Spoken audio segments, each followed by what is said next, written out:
কালকে শরীর খারাপের জন্য কিছুই দেখাতে পারিনি। মাথায় কিছু নাই আমার। গ্রাস অফার রিসর্ট, ময়ূর ডাকছে এখানে। চা বাগানকে বাই বাই। আগের দিন ড্রাইভের পর আমার শরীরটা একটু খারাপ হতে শুরু করে আর রাতে আসে জ্বর। প্ল্যান ছিল কি নেক্সট ডে আমরা বহরমপুর রিটার্ন চলে যাব, কিন্তু সকালে একটু বেটার ফিল করার জন্য I decided to carry on. চা গেছে, একটু ফটো ভিডিওগুলো নাও, তখন নাওনি।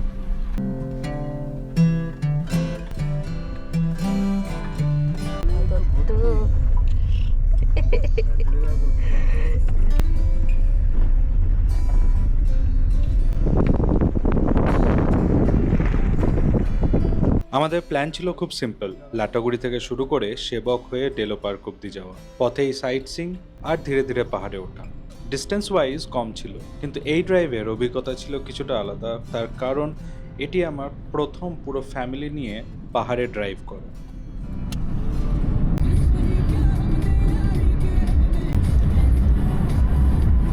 সেবক 9 কিলোমিটার। দেখতে দেখতে 9 কিলোমিটারটা কিভাবে কেটে গেল বুঝতেই পারিনি। আর তারপরই বিফোর আই নিউ ইট রাস্তা নিতে শুরু করলো একের পর এক টার্ন। নার্ভাস 100%, কনফিডেন্স লেভেল হয়তো 50%, কিন্তু মনের মধ্যে আমার চলছিল অনেক কিছু। এত দায়িত্ব আমার মাথায়, যদি হঠাৎ করে গাড়ির চাকাটা স্লিপ করে যায়, যদি কোনো ব্লাইন্ড টার্নে সামনে থেকে কেউ এসে পড়ে, আর যদি কিংবা আমি কাউকে ধাক্কা দিয়ে বসি। মাথার ভেতর যেন চলছিল প্রশ্নের ঝড়। তাই একটা গভীর নিঃশ্বাস নিয়ে নিজেকে একটু থামালাম।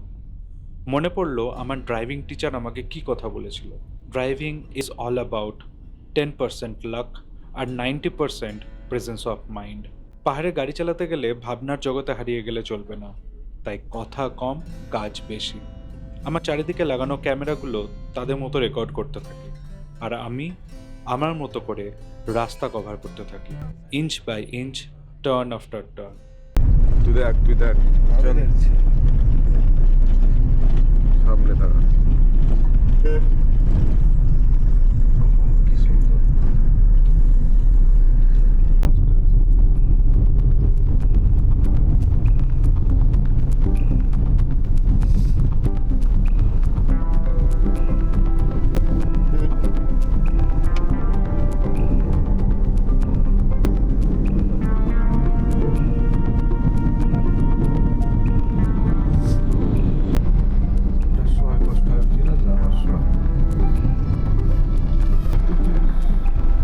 ভালো লাগে না।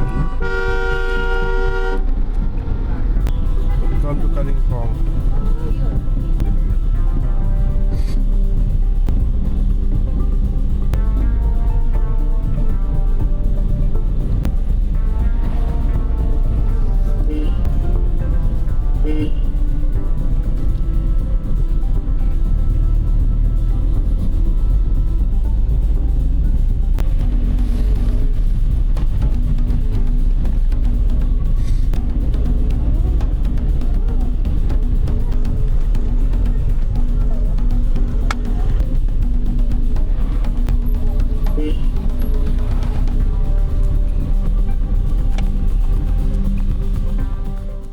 যদি লাস্ট 1 মিনিটের এই ভিডিও দেখে কারোর যদি ভমিট ইস্যু হয়ে থাকে তাহলে আই এম সরি, কিন্তু পাহাড়ে ড্রাইভ করার এটি হলো মেন অ্যাডভেঞ্চার। আমরা গুটি গুটি পায়ে এগোতে থাকি আর ধীরে ধীরে পৌঁছে যাই কালিম্পং এর দিকে। আর মেন টাউনে পৌঁছানোর পরই আমাদের নেগোশিয়েট করতে হয় প্রচুর পরিমাণে ট্রাফিক। আমরা যারা শহুরে অঞ্চল থেকে, যারা বেসিক্যালি প্লেনে ড্রাইভ করে অভ্যস্ত, পাহাড়ে কিন্তু একইভাবে বা সেইভাবে ড্রাইভ করলে কিন্তু চলবে না। পাহাড়ে যারা ড্রাইভ করে থাকে, যারা লোকাল হয়ে থাকে, সে পাহাড়ি ড্রাইভাররা খুব প্রফেশনাল হয়ে থাকে।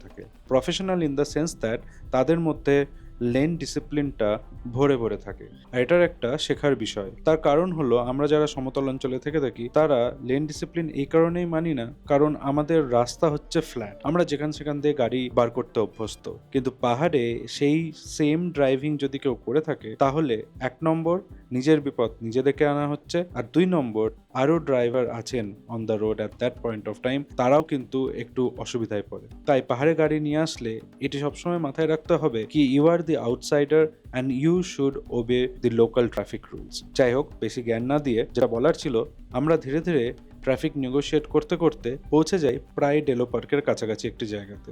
আর ডেলো পার্কে পৌঁছানোর পর আমাকে যেটা করতে হয় সেটা হচ্ছে একটা টেকনিক্যাল পার্কিং।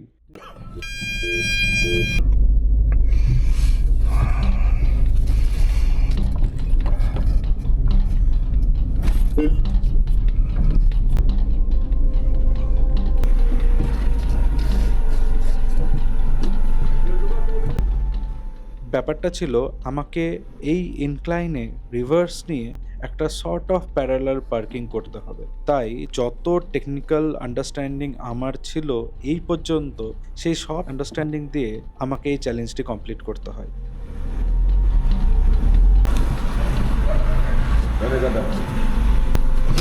হ্যালো তো ডিস তো হবেই পাহাড়ে। গাড়ি পার্ক করার পর আমরা নিয়ে একটি ছোট্ট ব্রেক, আর তারপরেই আমরা চলে যাই ডেলো পার্কের দিকে। কি সুন্দর ভিউ হোটেলটা থেকে। ওইটা হচ্ছে তিস্তা নদী, এখান থেকে দেখা যাচ্ছে। ধারে জানো বাবা। এখন আছি আমরা ডেলো পার্কে, এখানে প্যারাগ্লাইডিং হচ্ছে।